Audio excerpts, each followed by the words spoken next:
ಕನ್ನಡಿಗರ number 1 choice Kannada matrimony. ಈ ವಿಚಾರದಲ್ಲಿ ಗೊಂದಲದ ರಾಜಕಾರಣ, ಅಜ್ಞಾನಿಗಳ ರಾಜಕಾರಣ, ಇದನ್ನು ತುಷ್ಟೀಕರಣ ಅದಂತೂ ಬಿಡಿ, ಅವರು ಶಾಶ್ವತ DNA.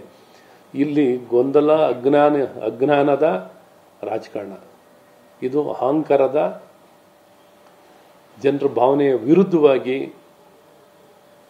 ಮಾಡ್ತಿರುವಂಥ ನಿರ್ಧಾರಗಳು ಅಂತ ನಾನು ಭಾಳ ಸ್ಪಷ್ಟವಾಗಿ ಹೇಳಕ್ಕೆ ಇಷ್ಟಪಡ್ತೀನಿ. ಸರ್, ಧರ್ಮಸ್ಥಳ ವಿಚಾರದಲ್ಲಿ ಸರ್ NIAಗೆ ಕೊಡೋದೇ ಇಲ್ಲ ಅನ್ನುವಂಥ ಒಂದು ಹಠಕ್ಕೆ ರಾಜ್ಯ ಸರ್ಕಾರ ಬಂದಿದೆ ಸರ್. ಪ್ರತ್ಯೇಕ ತನಿಖೆ ಅಂದರೆ CID ಮಾಡಬೇಕು ಅಂತ ಚಿಂತನೆ ಇದೆ. ಆದರೆ NIAಗೆ ಕೊಡಿ ಅನ್ನುವಂಥ BJP ಮತ್ತು ಹಿಂದೂಪರ ನಾಯಕರ ಆಗ್ರಹ, ಅದಕ್ಕೆ ಸೊಪ್ಪೇ ಆಗ್ತಾ ಇಲ್ಲ.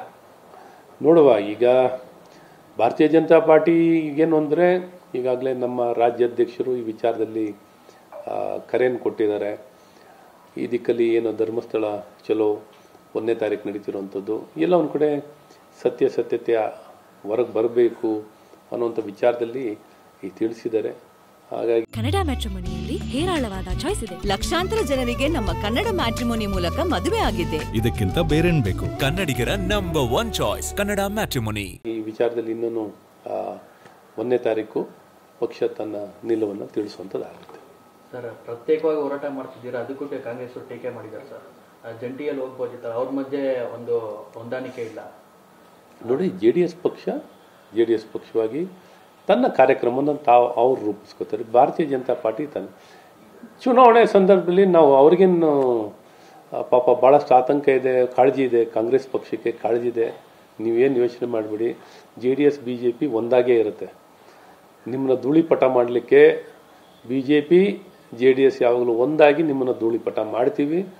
ನಿಮ್ಮನ್ನು ಮನೆ ಕಡಿಸ್ಕೊಡೋದು ಖಂಡಿತ. ಈಗೇನೀಗ MP ಎಲೆಕ್ಷನಲ್ಲಿ ಸಂಪೂರ್ಣವಾಗಿ ಗೆಲ್ಲಬೇಕಾಗಿತ್ತು, ಎಲ್ಲ ಒಂದು ಕಡೆ ಒಂದು ಸ್ವಲ್ಪ ನಾವು ಇಟ್ಟಿದ್ದ ಗುರಿಯನ್ನು ನಾವು ಪೂರ್ತಿಯಾಗಿ ತಲುಪಿಲ್ಲ.